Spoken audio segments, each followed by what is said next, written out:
I am Damayanti welcome to my YouTube channel. एवं मु आलोचना करी जो मेरे CC9 पीजी सिलेबस CC9 जो व्याकरण था मु आलोचना करुली विशेष्य सर्वनाम लिंग वचन मु आलोचना कर सारी एवं मु आलोचना करी विभक्ति। तो देखिए विभक्ति कौन शब्द वाक्य व्यवहृत होले ताकू पद कहुए है। पद क्या कहुए ना शब्द गोटे वाक्य व्यवहृत होले ताकू पद कहवा। वाक्य थिबा पद मानक भितर केतेक पदरे किछि चिन्ह लगी थाए। सही चिन्हरु पदर वचन और कारक संबंध रे धारणा मिली थाए। यथा फल गुड़िक गछरु माटी रे पड़िला। एठारे फल सहित गुड़िक गछ सहित रु और माटी सहित रे चिन्ह बा वर्ण मिशी रही। गुड़िक जोगरे फल फल गुड़िक पदटी बहुवचन कर्ता कारकरु जोगे जोगरे गछ पदटी एक वचन उपादान कारक और रे जोगरे माटी पदटी एक वचन अधिकरण कारक होइछि। एथिरो जानिले जे वर्ण बा वर्ण समष्टि द्वारा वाक्यस्थ पदर वचन और कारक चिन्हित हुए ताहा विभक्ति। विभक्ति का कहुए ना जो वर्ण बा वर्ण समष्टि द्वारा वाक्यस्थ पदर वचन और कारक चिन्हित हुए ताहा विभक्ति। विभक्ति द्वारा मध्य संबोध पद जानी हुए। विभक्ति द्वारा कौन जानी हुए संबोध पद जहाँ शिशुर वचन मधुर। एठारे शिशु पदरे र विभक्ति चिन्ह लगी जो द्वारा शिशु और वचन पद मध्यरे थिबा संबोध सूचित होई शिशुर संबोध पद होइछि। जो चिन्ह बा संकेत बा वर्ण वचन कारक और संबोध पद को सूचाई दिए ताकू विभक्ति कहुए। जो चिन्ह बा संकेत कौन करे ना वर्ण वचन कारक और संबोध पद को सूचाई दिए ताकू विभक्ति कहुए। माने को मानंकु रे द्वारा प्रभृति चिन्ह गुड़िक विभक्ति कहुवर कारण होछि एही चिन्ह बा वर्ण समूह वाक्यस्थ गोटे पद को अन्य पद ठारो विभक्त बा पृथक करि पारंती। यथा भारतर उत्तर रे हिमालय अछि। भारत सहित र उत्तर सहित रे विभक्ति युक्त होती कौन लिखाई भारतर। तो भारत लिखाई था किंतु र लगी से हूँ विभक्ति। उत्तर रेटा हूँ विभक्ति फल भारतर पदटी उत्तर रे पद ठारू पृथक होइछि। पुणी उत्तर रे पदटी हिमालय पद को अलग करुछि। हिमालय पदरे विभक्ति चिन्ह नाही है। हिमालय रे किछि विभक्ति चिन्ह नाही रो किंबा रे किछि नाही मात्र एहा वाक्य रे थिबारु पद और विभक्ति युक्त हिमालय पदटी अच्छी पद ठारू मध्य भिन्न अटे। वाक्य रे थिबा पद गुड़ी को पृथक बा विभक्त करिबा पई प्रत्येक पदरे विभक्ति चिन्ह लागिबा बाध्यतामूलक नुहे। पिला क्षीर पिउछि सेमाने दिल्ली जाउछंती। साधारणतः प्रथम और द्वितीय विभक्ति एक वचन रे कौनसी विभक्ति चिन्ह न थाई मध्य क्रिया सहित अन्वय करी पदर कारक और वचन सूचित होइथाए। एपरि स्थले विभक्ति ओह अछि बोली मने करा जाए।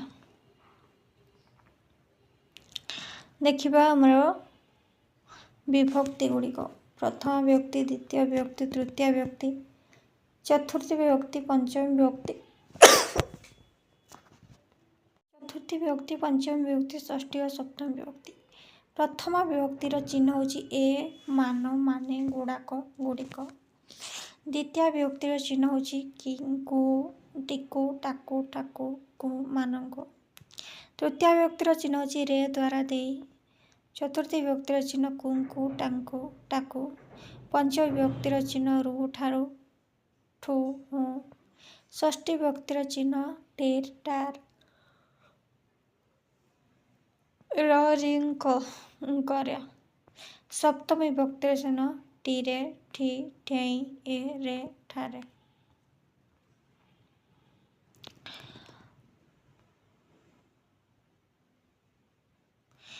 मोर मान्य बा सम्मान अर्थरे प्रथमा व्यक्ति एक वचन ए जोग करा जाए यथा आपणे पंडिते मास्टरे है एक वचन ए जोगा जाए ना जन को बुझाए। मिश्रे प्रधाने पुरोहिते इत्यादि। उपरे आलोचित विभक्ति चिन्ह व्यतीत बिना व्यतीत छड़ा सह सहित लगी निष्पत्ति निमंते जोगु अपेक्षा प्रभृति केतक पद विभक्तिर सूचना देइछन्ति। ईश्वरंक बिना किए विपदरू रक्षा करिवो।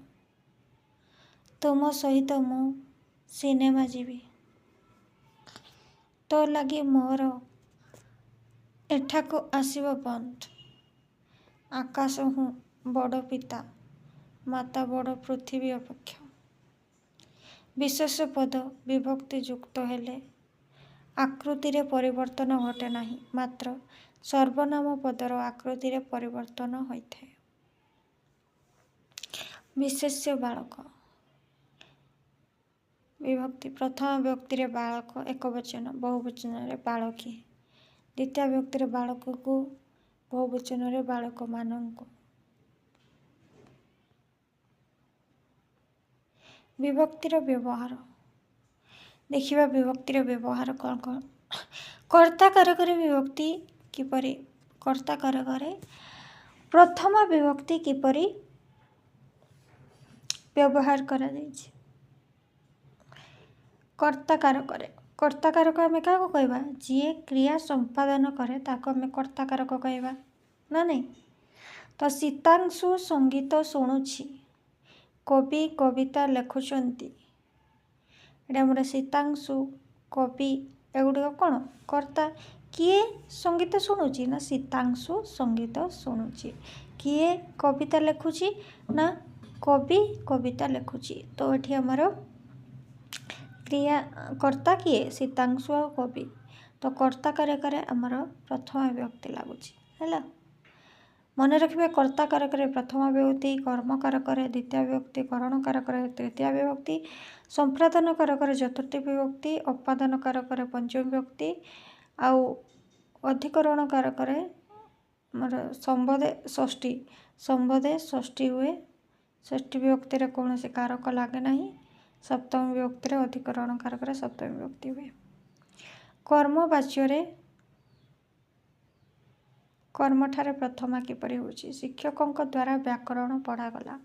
कहा द्वारा व्याकरण पढ़ागला? शिक्षकों द्वारा व्याकरण पढ़ागला। व्याकरण पढ़ा होछि कर्म। से कालिदास द्वारा रघुवंश रचित होइथिला। कहा द्वारा रघुवंश रचित होइथिला? कालिदास द्वारा। रघुवंश रचित होबा होछि कर्म। कालिदास द्वारा कौन होइथिला ना रघुवंश रचना करा जाइथिला। तो कर्म कारक प्रथम विभक्ति लगुच। तापर संबोधरे प्रथमा किपरि लगुच प्रभु मोर गुहारी शुणु। रमेश एठिक आस आम संबोधन करुचु क्या भगवान को हे प्रभु मो गुहारी शुणु है संबोधन करुचु।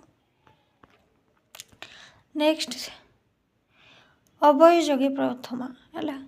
शिव बोली जड़े परम धार्मिक राजा थिले। अभय पद कौटा बोली है। अगस्ती बोली जड़े तेजस्वी ऋषि थिले। एठी अभय पद बोली है। शिव अगस्ती। नेक्स्ट प्रयोजक कर्तारे प्रथम।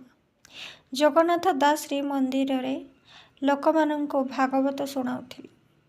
शिक्षक छात्र माननको द्वारा बगीचा काम करुथिले। एटी जगन्नाथ दास शिक्षक एगुड़िक कौन प्रयोजक कर्ता है।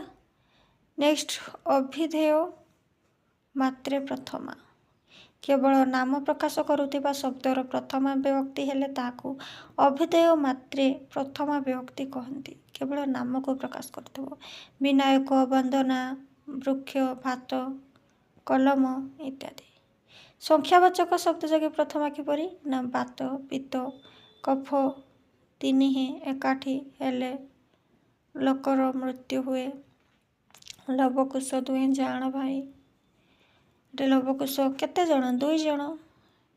से बात, पित्त, कफ तिनिहे कौन संख्या को बुझाऊँगी तो संख्यार मध्य प्रथम विभक्ति हुए संख्यावाचक शब्द देखा द्वितीय विभक्ति।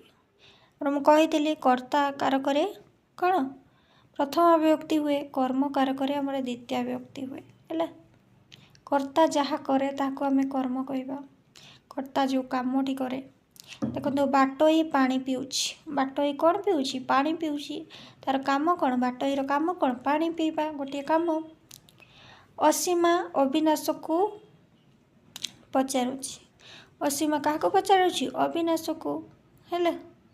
द्वितीय विभक्ति को मध्य अच्छी द्वितीय विभक्तिर चिन्ह को मान को द्वितीय विभक्ति। मु मंदिर को जाऊँगी, मु कौटी को जाऊँगी मंदिर को जाऊँगी है। नेक्स्ट अकर्तृवाच्य द्वितीय कर्म और भाववाच्य कर्तार द्वितीय विभक्ति हुए कर्मवाच्य। सम्या को गीत गाइबा को हेबो, देवदत्त को पुरी जीवा को हेबो। कहा को गीत गाइबा को हेबो सम्या को, कहा को पुरी जीवा को हेबो देवदत्त को।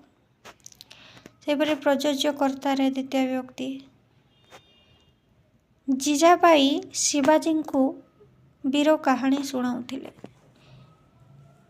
जीजाजी कहा को वीर कहानी शुणाउथिले शिवाजी को।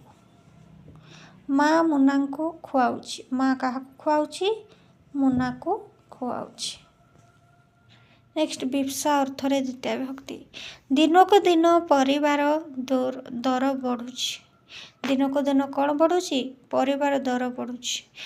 चाकरी आम मानकर वर्ष को वर्ष दरमा बढ़े, चाकरिया मानकर वर्ष को वर्ष दरमा बढ़े। तो ये आम दिन को दिन वर्ष को वर्ष थर को थर एपरी वार्ड जोड़ी थी से जानवा आम विप्सा अर्थरे द्वितीय विभक्ति। आ मान को अच्छी तो ये द्वितीय। नेक्स्ट व्याप्ति अर्थरे द्वितीय विभक्ति। ए पोखरी खोला पूरा 4 मास लागिबो, पोखरी खोला केते मास लागिबो 4 मास है। सेपरि 5 नंबर जातीय राजपथ 100 किलोमीटर दीर्घ 100 ये आम 4 मास 100 एगुड़िक कौन व्याप्ति अर्थरे। नेक्स्ट विनिमय बा मूल्यार्थ द्वितीय विभक्ति। 50 टंका को मध्य खंडे भगवत गीता मिलूँ, केते टंका को 50 टंकार खंडे भागवत गीता मिलूँ। बैगण किलो को 20 टंका, बैगण किलो को केते टंका 20 टंका है। तो ये आम विनिमय बा मूल्य अर्थरे द्वितीय विभक्ति होची। आउ कोडी कोडी द्वितीय विभक्ति लगुच धिक बा शब्द जोगे द्वितीय विभक्ति। एपरे क्रिया विशेषण पद जोगे द्वितीय विभक्ति। तुच्छा को गहड़ी करुछ काहेकि, माहालिया को एते भक भक होना। सेपरि अनुसारे अनुसार अर्थरे द्वितीय विभक्ति होची हरिर कपाल को लटेरी फिटिला, कहार कपाल को हरिर कपाल को। मो भाग्य को ए पुओ जन्मिला, तो ये कपाल को भाग्य को एगुड़िक सब कौन अनुसारे अर्थरे द्वितीय विभक्ति। नेक्स्ट दूर और निकट अर्थरे द्वितीय विभक्ति। कलिकता को चेन्नई बहु दूर, भुवनेश्वर को धौली निकट, बालुगाँ को चिलिका पाख। उपयुक्त अर्थरे द्वितीय विभक्ति के देखा। अपराधी को दंड, उपमा को तरकारी, बालीगड़ा को चाउल भजा, चोर को माड़।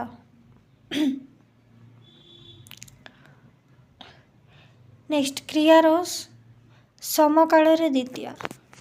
मु स्टेशन रे पहुँचवा को गाड़ी छाड़ीदेला, श्रीकृष्ण सेजरू उठा ସମ୍ମୁଖରେ ଅର୍ଜୁନଙ୍କୁ ଦେଖିଲେ। ମୁଁ ଆସିବାକୁ ମୋତେ ତୁମେ ଫେରିଗଲ। ରେ ଅଧିକରଣ କାରକରେ ସପ୍ତମୀ ବିଭକ୍ତି ପରିବର୍ତ୍ତେ ଦ୍ୱିତୀୟ ବିଭକ୍ତି ହୁଏ। ଯା କାଲି ସନ୍ଧ୍ୟାବେଳକୁ ଆସିବ, ତୁମର କଥା ଆର ସପ୍ତାହକୁ ବୁଝିବା। ସେପରି ସାଦୃଶ୍ୟ ଅର୍ଥରେ ଦ୍ୱିତୀୟ ବିଭକ୍ତି। ଶ୍ଵେତ ପଦ୍ମାର ଅକ୍ଷରକୁ ଅକ୍ଷର ନାହିଁ, ଏ ଦେଉଳକୁ ଆଉ ଦେଉଳ ଅଛି। ଭୟ, ଘୃଣା, ଲାଜ, ଲୁଚିବା ପ୍ରଭୃତି ଶବ୍ଦ ବା କ୍ରିୟା ଯୋଗେ ଦ୍ୱିତୀୟା। ନିଧି ମାଷ୍ଟ୍ରଙ୍କୁ ପିଲାମାନେ ଭୟ କରନ୍ତି, ଈଶ୍ୱରଙ୍କୁ କେବଳ ମୋର ଭୟ। ବୁଢ଼ା ବୁଢ଼ୀ ଶୀତକୁ ଡରନ୍ତି, ମାଡ଼କୁ ମହାଦେବଙ୍କର ଡର। କାହାକୁ ମହାଦେବଙ୍କ ଡର? ମାଡ଼କୁ। ବୁଢ଼ା ବୁଢ଼ୀ କୋଉଥିରେ ଡରନ୍ତି? ଶୀତରେ ବା ଶୀତକୁ। କାହାକୁ ମୋର ଭୟ? ଈଶ୍ୱରଙ୍କୁ। ତ ଏଠି ଈଶ୍ୱରଙ୍କୁ, ଶୀତକୁ, ମାଡ଼କୁ ଏଗୁଡ଼ିକ ସବୁ ଭୟ, ଘୃଣା, ଲାଜ ପ୍ରଭୃତିରେ ମଧ୍ୟ କ୍ରିୟା ଯୋଗେ ଦ୍ୱିତୀୟ ବିଭକ୍ତି ହୁଏ। ନେକ୍ସଟ ତୃତୀୟ ବିଭକ୍ତି ଦେଖିବା। କରଣ କାରକରେ ତୃତୀୟ ବିଭକ୍ତି। କରଣ କାରକ କାହାକୁ କୁହାଯାଏ? କ୍ରିୟା ପାଇଁ କର୍ତ୍ତା ଯେଉଁ ପ୍ରଧାନ ସହାୟକ ତାକୁ ଆମେ କରଣ କାରକ କହିଥାଉ। ମୁଁ ନିଜେ ଆଖିରେ ଦେଖିଛି ଏବଂ କାନରେ ଶୁଣିଛି। ମୁଁ କୋଉଥିରେ ଦେଖିଛି? ଆଖିରେ। କୋଉଥିରେ ଶୁଣିଛି? କାନରେ। ଆଖି ନହେଲେ ଆମେ ଦେଖିପାରିବାନି କିମ୍ବା କାନ ନହେଲେ ଆମେ ଶୁଣିପାରିବାନି। ତେଣୁକରି କ୍ରିୟା ସାଧନ ପାଇଁ ଯିଏ ପ୍ରଧାନ ସହାୟକ ତାହାକୁ ଆମେ କ'ଣ କହିବା? ତାକୁ ଆମେ କରଣ କାରକ କହିବା। ହେଲା, ତ ରେ ଦ୍ୱାରା ଦେଇ ମଧ୍ୟ ଆମର ତୃତୀୟ ବିଭକ୍ତିର ଚିହ୍ନ। ତ ଆଖିରେ, ବିମାନରେ ଏଠି ରେ ଅଛି, ଇଏ ହେଉଛି ଆମର ତୃତୀୟ ବିଭକ୍ତି। ପ୍ରଧାନମନ୍ତ୍ରୀ ବିମାନରେ ଯୁକ୍ତରାଷ୍ଟ୍ର ଆମେରିକା ଗଲେ। ସେ ବିମାନ ନହେଲେ ସେ ଯାଇପାରି ନଥାନ୍ତେ। ତ ସେ ଯୁକ୍ତରାଷ୍ଟ୍ର ଆମେରିକା ଯିବା ପାଇଁ ପ୍ରଧାନ ସହାୟକ କିଏ? ବିମାନ।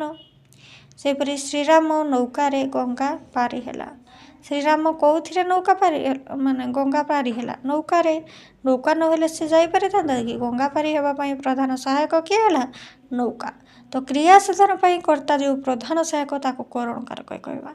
କରଣ କାରକରେ ଆମର ତୃତୀୟ ବିଭକ୍ତି ହୁଏ। ହେଲା, କ୍ରିୟା ବିଶେଷଣ ପଦରେ ତୃତୀୟା କିପରି ହେଉଛି ଦେଖିବା।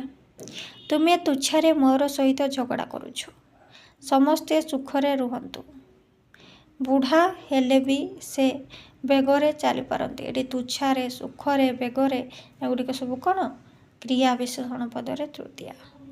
ନେକ୍ସଟ ମୂଲ୍ୟ ଅର୍ଥରେ ତୃତୀୟ ବିଭକ୍ତି। ବାପା 130 ଟଙ୍କାରେ ଓଡ଼ିଆ ଭାଗବତ କିଣିଛନ୍ତି। କେତେ ଟଙ୍କାରେ କିଣିଛନ୍ତି? 130 ଟଙ୍କାରେ। ମୂଲ୍ୟ ଅର୍ଥରେ ରେ ଆସୁଛି। 50 ଟଙ୍କାରେ ଭଗବତ ଗୀତା ଖଣ୍ଡିଏ କିଣିବାକୁ ମିଳୁଛି। 50 ଟଙ୍କାରେ। କେତେ ଟଙ୍କାରେ? 50 ଟଙ୍କାରେ। ହେତୁ ଅର୍ଥରେ ତୃତୀୟା। ଶିଶୁଟି ଭୋକରେ କାନ୍ଦୁଛି, ରୋଗୀଟି ରୋଗରେ ଛଟପଟ ହେଉଛି। ଭୋକରେ, ରୋଗରେ ଏଗୁଡ଼ିକ କ'ଣ? ହେତୁ ଅର୍ଥରେ।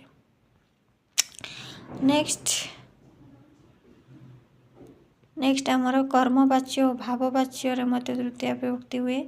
ଶିକ୍ଷକଙ୍କ ଦ୍ୱାରା ବ୍ୟାକରଣ ପଢ଼ାଗଲା। କାହା ଦ୍ୱାରା? ଶିକ୍ଷକଙ୍କ ଦ୍ୱାରା। ଈଶ୍ୱରଙ୍କ ଦ୍ୱାରା ଜଗତ ସୃଷ୍ଟି। କାହା ଦ୍ୱାରା ଜଗତ ସୃଷ୍ଟି? ଈଶ୍ୱରଙ୍କ ଦ୍ୱାରା। ପ୍ରଯୋଜ୍ୟ କର୍ତ୍ତାରେ ତୃତୀୟା। ଶିକ୍ଷକ ପିଅନ ଦ୍ୱାରା ଉପସ୍ଥାନ ଖାତା ଆଣାଇଲେ। ଶିକ୍ଷକ କାହା ଦ୍ୱାରା ଉପସ୍ଥାନ ଖାତା ଆଣାଇଲେ? ପିଅନ ଦ୍ୱାରା। ସେହିପରି ସନ୍ନ୍ୟାସୀ ଗ୍ରାମବାସୀଙ୍କ ଦ୍ୱାରା ଯଜ୍ଞ କରାଇଲେ। ସନ୍ନ୍ୟାସୀ କାହା ଦ୍ୱାରା ଯଜ୍ଞ କରାଇଲେ? ଗ୍ରାମବାସୀଙ୍କ ଦ୍ୱାରା। ସେହିପରି ଜାତି, ଗୋତ୍ର, ବର୍ଣ୍ଣ, ରୂପ, ସ୍ୱଭାବ, ପ୍ରକୃତି, ଆକୃତି ନାମରେ ମଧ୍ୟ ତୃତୀୟ ବିଭକ୍ତି ହୁଏ। ଜାତିରେ ଯେ ଯାହା ହଉ ସେ ଏକ ଈଶ୍ୱରଙ୍କ ସନ୍ତାନ। ରାମଚନ୍ଦ୍ର ବର୍ଣ୍ଣରେ ଶ୍ୟାମଳ, ଗଗନ ଗୋତ୍ରରେ ଭରଦ୍ୱାଜ। ତ ଜାତି, ବର୍ଣ୍ଣ, ଗୋତ୍ର ଯାହା ଆସିଲେ ମଧ୍ୟ ସେଠି ମଧ୍ୟ ତୃତୀୟ ବିଭକ୍ତି ହୁଏ। ହେଲେ ଆଉ କେଉଁଥିରେ ତୃତୀୟ ବିଭକ୍ତି ହୁଏ ନା ଉଣା, ଅଧିକ, ସାନ, ବଡ଼, ହୀନ, ଶୂନ୍ୟ ପ୍ରଭୃତିରେ ମଧ୍ୟ ତୃତୀୟ ବିଭକ୍ତି ହୁଏ। ସୀତା ଓ ଗୀତା କେହି କାହାଠାରୁ ନାଚରେ ଉଣା ନୁହନ୍ତି। ଉଣା। ସେହିପରି ଭୀମସେନ ଦୁର୍ଯ୍ୟୋଧନ ଠାରୁ ବଳରେ ଅଧିକ ଥିଲେ। ନାଚରେ, ବଳରେ, ବୟସରେ, ଉଚ୍ଚତାରେ ଏଗୁଡ଼ିକରେ କ'ଣ ଆସେ? तृतीया विभक्ति लगे। प्रयोजनार्थे पदयोग्य तृतीया विभक्ति। तुमर अलणा कथारे मोर प्रयोजन नहीं। साधुता नथिले जीवन रे किछि मूल्य नहीं। कथारे जीवन रे धन अर्जन रे एगुड़िक कौन प्रयोजनार्थे तृतीया। नेक्स्ट सहार्थक शब्द रे तृतीया। शिक्षकों संगरे छात्र छात्री माने भ्रमण रे गले ता साथी रे कहार पड़े नहीं। आम परिवार बापांको सहित रे पुरी जाइथिले। हेलो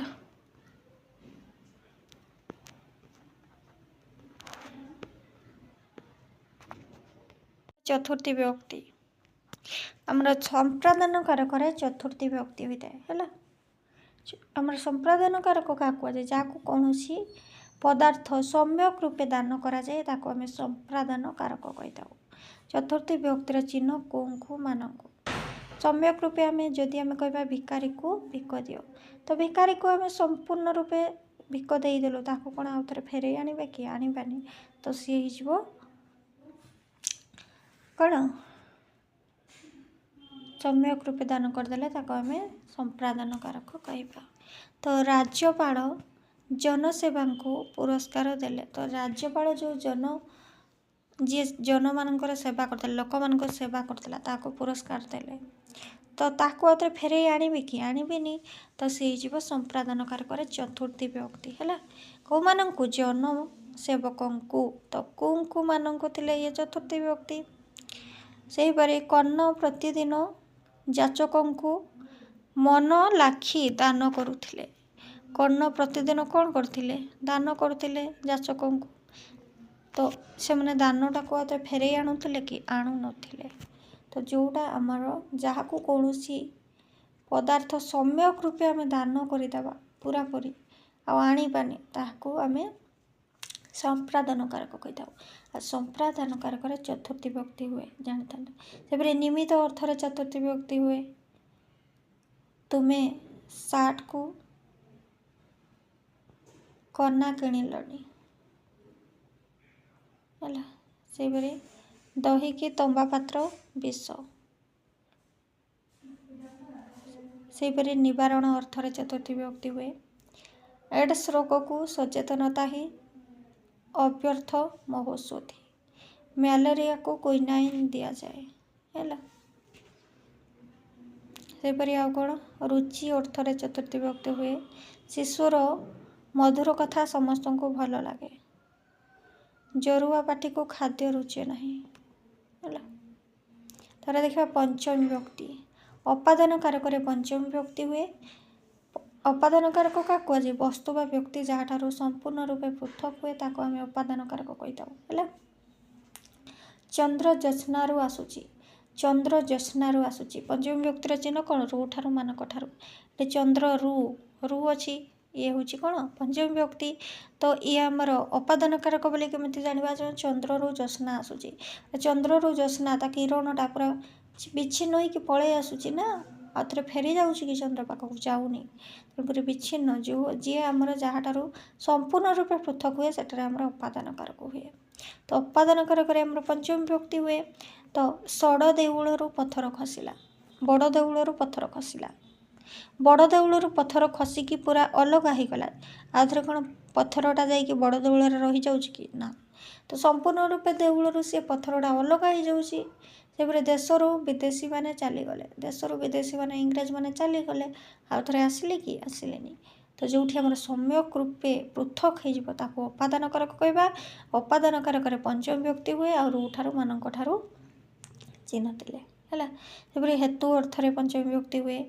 पुअर दशरू बापा जेल गला है। अति दुष्टरू केउठी कन्या होउची तो बन्या होउची तो अतिवृष्टि माने बहुत वर्षा हबार कौटू बन्या होउची तो कौटी अनाहार होउची। नेक्स्ट आविर्भाव स्थान बुझाउथिबा पदरे पंचमी विभक्ति हुए। गंगा हिमालय निर्गत होइची गंगा कौटू बाहरी ହିମାଳୟରୁ ବାହାରିଛି ଆବିର୍ଭାବ ହୋଇଛି। ସେପରି ମହାନଦୀ ଅମରକଣ୍ଟକ ମାଳଭୂମିରୁ ବାହାରିଛି। ମହାନଦୀ କେଉଁଠୁ ବାହାରିଛି? ଅମରକଣ୍ଟକ ମାଳଭୂମିରୁ। ସେପରି ବୈତରଣୀ ଗନାସିକା ପର୍ବତରୁ ବହିର୍ଗତ ହୋଇଛି। ବୈତରଣୀ କେଉଁଠୁ ବାହାରିଛି? ଗନାସିକା ପର୍ବତରୁ। ହେଲା, ତ ଆମର ଆବିର୍ଭାବ ସ୍ଥାନ ବୁଝାଇଲେ ତାକୁ ପଞ୍ଚମ ବିଭକ୍ତି କହିବା। ତାପରେ ଉତ୍ପତ୍ତି ହେତୁବୋଧକ ଶବ୍ଦରେ ପଞ୍ଚମ ବିଭକ୍ତି କେମିତି ହୁଏ? ଧାନର ଗଜା ହେଲାଣି, ଦହିରୁ ଲହୁଣୀ ବାହାରେ। କେଉଁଠୁ ଗଜା ହୁଏ? ଧାନରୁ। କେଉଁଠୁ ଲହୁଣୀ ହୁଏ? ଦହିରୁ। ଆଖୁରୁ ରସ ହୁଏ, ଆଖୁରୁ ରସ ହୁଏ। ହେଲା, ଅସମାପିକା କ୍ରିୟା ଲୋପରେ ପଞ୍ଚମ ବିଭକ୍ତି ହୁଏ। ତୁମ କଥାରୁ ଏତେ କଷ୍ଟ ପାଇଲେ। କିଚକର ବାହୁବଳରୁ ବିରାଟ ନିର୍ଭୟ ଥିଲେ। ସେହିପରି ଭିନ୍ନାର୍ଥ ଶବ୍ଦ ଯୋଗେ ପଞ୍ଚମ ବିଭକ୍ତି ହୁଏ। ମୋ ଚିନ୍ତାଧାରା ତୁମ ଚିନ୍ତାଧାରା ଠାରୁ ଭିନ୍ନ, ଆମ୍ବଠାରୁ ଆମ୍ବଡ଼ା ପୃଥକ୍। ଜଣକର କଥାଠାରୁ ଆଉ ଜଣକର କଥା ଅଲଗା ଥାଏ।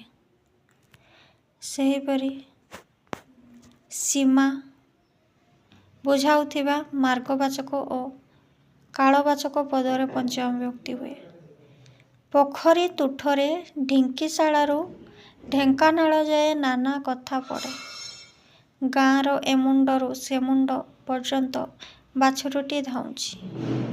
ହିମାଳୟରୁ କୁମାରିକା ଯାଏ ବିଶାଳ ଭାରତ ଆମର ଜନ୍ମଭୂମି। ହେଲା, ତାପରେ ଷଷ୍ଠୀ ବିଭକ୍ତି। ସମ୍ବନ୍ଧେ ଷଷ୍ଠୀ ହୁଏ। ହେଲା, ଏଠି ଆମର କୌଣସି କାରକ ଲାଗେ ନାହିଁ। ସମ୍ବନ୍ଧେ ଷଷ୍ଠୀ, ଷଷ୍ଠୀ ବିଭକ୍ତିର ଚିହ୍ନ ରଙ୍କର ମାନଙ୍କର। ଦେଖିବା ଆମର କ'ଣ ନା ଚନ୍ଦ୍ରର ଆଲୋକ, ଇନ୍ଦ୍ରଧନୁର ରଙ୍ଗ, ମୟୂର ଚନ୍ଦ୍ରିକା। ହେଲା, ତ କଳା ଅକ୍ଷର ପଦ ଗୁଡ଼ିକ ସମ୍ପଦ ପଦ। 2 ବର୍ଷ, ହାତ, ବ୍ରହ୍ମଚାରୀଙ୍କ। ହେଲା, ନିର୍ଦ୍ଧାରଣ ଅର୍ଥରେ ଷଷ୍ଠୀ ବିଭକ୍ତି ଦେଖିବା। ନିର୍ଦ୍ଧାରଣ ଅର୍ଥରେ କ'ଣ? ବସନ୍ତ ଋତୁମାନଙ୍କର ରାଜା। ଆମର ନିର୍ଦ୍ଧାରିତ ହୋଇଛି ଯେ ବସନ୍ତ ଋତୁମାନଙ୍କର ରାଜା। ସେପରି ଗରୁଡ଼ ପକ୍ଷୀମାନଙ୍କର ଅଧିପତି। ପକ୍ଷୀମାନଙ୍କର ଅଧିପତି ଗରୁଡ଼ ବୋଲି ନିର୍ଦ୍ଧାରଣ କରାଯାଇଛି। ତ ଉପେନ୍ଦ୍ରଭଞ୍ଜ କବିମାନଙ୍କର ସମ୍ରାଟ। ଉପେନ୍ଦ୍ରଭଞ୍ଜ କବିମାନଙ୍କର ସମ୍ରାଟ ବୋଲି ମଧ୍ୟ ନିର୍ଦ୍ଧାରଣ କରାଯାଇଛି। ତ ନିର୍ଦ୍ଧାରଣ ଅର୍ଥରେ ମଧ୍ୟ ଷଷ୍ଠୀ ବିଭକ୍ତି ହେଉଛି। ଆଉ କେଉଁଠି କେଉଁଠି ହେଉଛି ନା ସହାର୍ଥକ ଯୋଗରେ ମଧ୍ୟ ଷଷ୍ଠୀ ବିଭକ୍ତି ହେଉଛି। ରାମ ସୁଗ୍ରୀବଙ୍କ ସହିତ ମିତ୍ରତା ସ୍ଥାପନ କଲେ। ରାମ ଆଉ ସୁଗ୍ରୀବ ସାହାଯ୍ୟ ପାଇଁ ମିତ୍ରତା କଲେ। ସେପରି ଭକ୍ତ ସହିତ ଭଗବାନଙ୍କ ମଧୁର ସମ୍ପର୍କ। ହେଲା, ତ ଏଠି ଆମର ସହାର୍ଥ ଯୋଗେ ଷଷ୍ଠୀ ବିଭକ୍ତି ହେଉଛି। ଆଉ କ'ଣ ନା ପ୍ରତି, ବିନା, ନିକଟ, ଦୂର, ତୁଲ୍ୟାର୍ଥରେ ମଧ୍ୟ ଷଷ୍ଠୀ ବିଭକ୍ତି ହୁଏ। ପ୍ରାଣୀଙ୍କ ପ୍ରତି ଦୟା ରଖ, ଈଶ୍ୱରଙ୍କ ଇଚ୍ଛା ବିନା ଗଛର ପତ୍ରଟିଏ ମଧ୍ୟ ହଲେ ନାହିଁ। ସେପରି ଭକ୍ତର ନିକଟରେ ଭଗବାନ ଥାନ୍ତି। ହେଲା, ତାପରେ ଦେଖିବା ସପ୍ତମୀ ବିଭକ୍ତି। ଆମର ଅଧିକରଣ କାରକରେ ସପ୍ତମୀ ବିଭକ୍ତି ହୁଏ। ଅଧିକରଣ କାରକ କାହା କୁହାଯାଏ ନା କ୍ରିୟା ସାଧନ ପାଇଁ ନା କ୍ରିୟା ସାଧନର ସ୍ଥାନ ଓ ସମୟକୁ ଅଧିକରଣ କାରକ କହିବା। ସପ୍ତମୀ ବିଭକ୍ତିର ଚିହ୍ନ ହେଉଛି ରେ ଠାରେ ମାନଙ୍କ ଠାରେ। ଆମେରିକାରେ ବହୁ ଭାରତୀୟ ବାସ କରନ୍ତି। କେଉଁଠି ବହୁ ଭାରତୀୟ ବାସ କରନ୍ତି? ଆମେରିକାରେ। ଆଶ୍ୱିନ ମାସରେ ଦୁର୍ଗା ପୂଜା ଅନୁଷ୍ଠିତ ହୁଏ। କେଉଁଠି ଦୁର୍ଗା ପୂଜା ଅନୁଷ୍ଠିତ ହୁଏ? କେବେ ନା ଆଶ୍ୱିନ ମାସରେ। ପଶ୍ଚିମ ଓଡ଼ିଶାରେ ଘରେ ଘରେ ନୂଆଖାଇ ପର୍ବ ପାଳିତ ହୁଏ। କେଉଁଠି ଘରେ ଘରେ ନୂଆଖାଇ ପର୍ବ ତ ପାଳିତ ହୁଏ? ପଶ୍ଚିମ ମାସରେ। ସେପରି ନିର୍ଦ୍ଧାରଣ ଯୋଗରେ ସପ୍ତମୀ ବିଭକ୍ତି।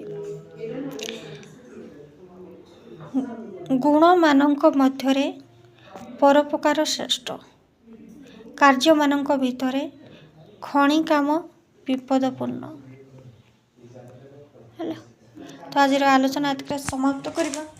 ପରବର୍ତ୍ତୀ ଭିଡ଼ିଓରେ ଅନ୍ୟ ସବଜେକ୍ଟ ଗୁଡ଼ିକ ଯେଉଁ ରହିଲା ଆମର କ୍ରିୟା, ବଚନ, ସେଗୁଡ଼ିକ ଆଲୋଚନା କରିବି। ରହୁଛି, ନମସ୍କାର।